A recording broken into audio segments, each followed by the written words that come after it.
வாழ்க்கையினுடைய சில உண்மைகளை நாம் புரிந்து கொள்ள வேண்டும். வாழ்க்கையினுடைய முதல் உண்மை, எல்லோருக்கும் ஒரு பிறப்பு, எல்லோருக்கும் ஒரு இறப்பு. வாழ்க்கை என்பது பிறப்புக்கும் இறப்புக்கும் இடையில் இருக்கக்கூடிய அந்த சம்பவம் தான். Combination of multiple things is life. இந்த பிறப்புக்கும் இறப்புக்கும் இடையே வருது.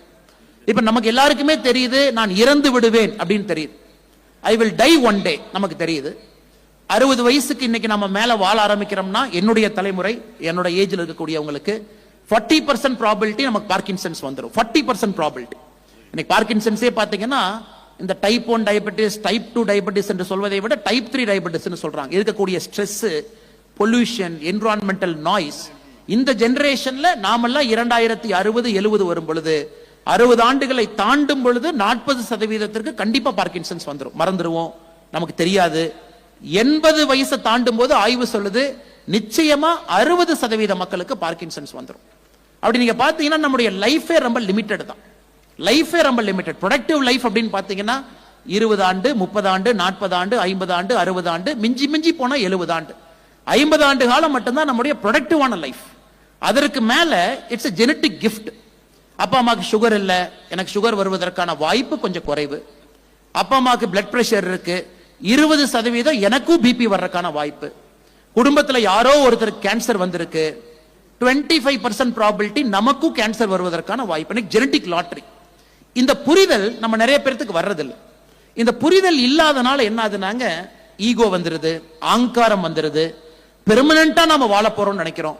இந்த உலகத்தில் இருக்கக்கூடிய எல்லா சொத்தும் நமக்கு நினைக்கிறோம். நம்மை தாண்டி இன்னும் அதிகப்படியான இயற்கையினுடைய வளத்தை நாம் எடுத்துக்கிறோம். அது மண்ணாக இருக்கட்டும், பொன்னாக இருக்கட்டும், அது நீராக இருக்கட்டும், காற்றாக இருக்கட்டும், நாம் வாழுவதற்கு தேவையானதை விட அதிகப்படியா எடுத்துக்கிறோம்.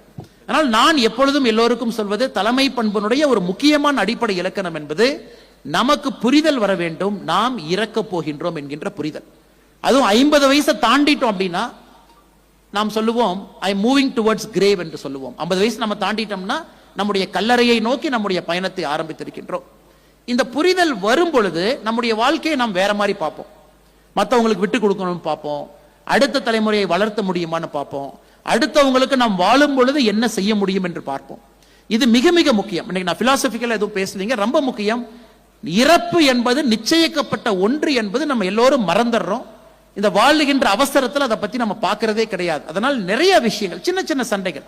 ஒரு வேலியை போட்டிருப்பாங்க கிராமத்தில், நான் பார்ப்பேன், வேலிக்கு சண்டை 3 தலைமுறை பேசாம இருப்போம்.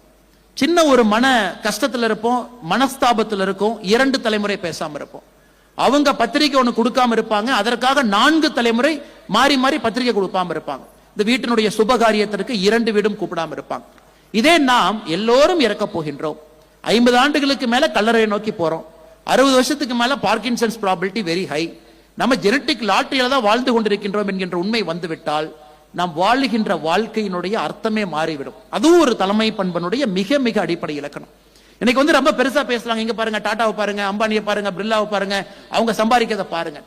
எல்லாருமே கிஃப்ட் எடுங்க. அவங்களுக்கு ஒரு அட்வான்டேஜ் இருக்கு, அந்த குடும்பத்தில் அவங்க பிறந்திருக்கிறாங்க, போறாங்க. ஆனா எத்தனையோ பேரு இன்னைக்கு மிடில் கிளாஸை பத்தி பேசுறது இல்ல. எத்தனையோ பேரு கீழே ஒரு பெட்டி கடை வச்சிருக்காங்க, அவங்கள பத்தி பேசுறது இல்ல.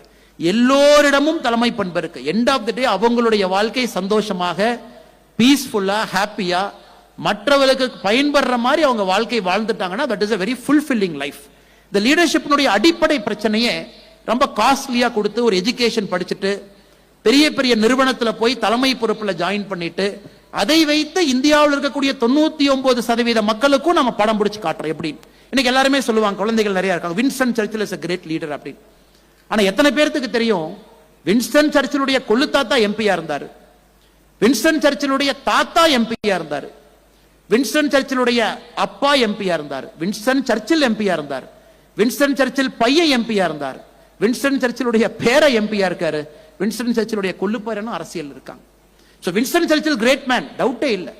பட் 5 தலைமுறை வின்ஸ்டன் சர்ச்சில் ஒரு மிகப்பெரிய மனிதராக வருவதற்கு வித்திட்டு வின்ஸ்டன் சர்ச்சில் அங்க இருக்கார். அவருடைய கிராண்ட்ஃபாதர் எடுத்துக்கிட்டீங்கன்னா அவர் அப்பவே ஹவுஸ் ஆஃப் காமன்ஸ் தலைவர். இன்னைக்கு நம்ம பினான்ஸ் மினிஸ்டர் சொல்றாங்க, சான்சலர் ஆஃப் எக்ஸ்செக்கர், சான்சலர் ஆஃப் எக்ஸ்செக்கர் உடைய தலைவர். இதனால நம்ம அந்த தலைமை பண்பே ரொம்ப ஸ்கியூடா போயிருது. சில பேரை போட்டோ எடுத்துக்கிட்டு அப்ரஹாம் லிங்கனை பாருங்க, இவரை பாருங்க, அவரை பாருங்க, ஒரு 4 பேர் எடுத்துக்கிட்டு அதை வைத்து தலைமை பண்புடைய இலக்கணத்தை நம்ம சொல்லிக் கொடுக்க ஆரம்பிக்கிறோம். அதை நம்முடைய குழந்தைகளுக்கு நம்ம மாத்தணும். பெரிய பெரிய நிறுவனத்தை கொண்டு வந்து அவங்க முன்னாடி நிறுத்துறோம். டாடா பெரிய நிறுவனம், ஆமா டாடா 300 ஆண்டுகளா இருக்கு. அம்பானி பாருங்க, ரிலையன்ஸ் பாருங்க, ஆமாம் அது 3வது தலைமுறையில நிக்குது. பிர்லாவை பாருங்க, 3வது தலைமுறை 200வது ஆண்டை தொட்டு கொண்டிருக்கிறது. அவங்கள கொண்டு வந்து நம்ம குழந்தை மேல தேவையில்லாத ஒரு பிரஷரை போட்டு தலைமை பண்புனா இப்படித்தான், நிறுவனங்கள்னா இப்படித்தான், இப்படிப்பட்ட பண்பு இருக்கணும், இந்த மாதிரி வரணும் அப்படின்னு. நம்முடைய குழந்தை இயற்கையோடு ஒன்றி வாழ விடுவதில்லை. ஒரு சாதாரண மனிதர்களாக கொண்டு வருவதற்கான முயற்சியை நாம் எடுப்பதில்லை. பெரிய பெரிய விஷயத்தை அவங்க முன்னாடி காட்டுறமோ தவிர சின்ன மனிதர்களை காட்டுறதில்லை. இதனால குழந்தைகள் என்ன ஆகுதுன்னா, அவங்க வளரும் பொழுதே ஹேவ்ஸ் அண்ட் ஹேவ் நாட்ஸ் வளர்றாங்க. பணம் இருப்பவர்களோடு பழகின்றார்கள், சொத்து இருக்கவங்களோட தான் அவங்க வாழ்க்கை இருக்கு. எத்தனையோ இல்லாதவங்க அவங்க பார்க்கறது கூட கிடையாது, அவங்களுக்கு அந்த வாய்ப்பு கூட கிடைக்கிறது இல்லை. அதையெல்லாம் நம்ம சின்ன வயசுல எக்ஸ்போஸ் பண்ணிக்கிட்டே வர்றோம். ஏன்னா நமக்கு அந்த வாய்ப்பு கிடைத்திருக்கிறது, நாம் பார்த்திருக்கின்றோம். இன்னைக்கு இருக்கக்கூடிய தலைமுறைக்கு அந்த வாய்ப்பு கொடுக்கிறோம் அப்படின்னா ஃபேண்டாஸ்டிக் லீடர்ஸா வருவாங்க, அருமையான லீடரா வருவாங்க. ஒரு கன்சர்ன் இருக்கும், இந்த என்விரான்மெண்ட் மேல ஒரு கன்சர்ன் இருக்கும், இந்த உலகத்தில் இருக்கக்கூடிய சொத்துக்களை பாதுகாக்க வேண்டும் என்கின்ற எண்ணம் இருக்கும்.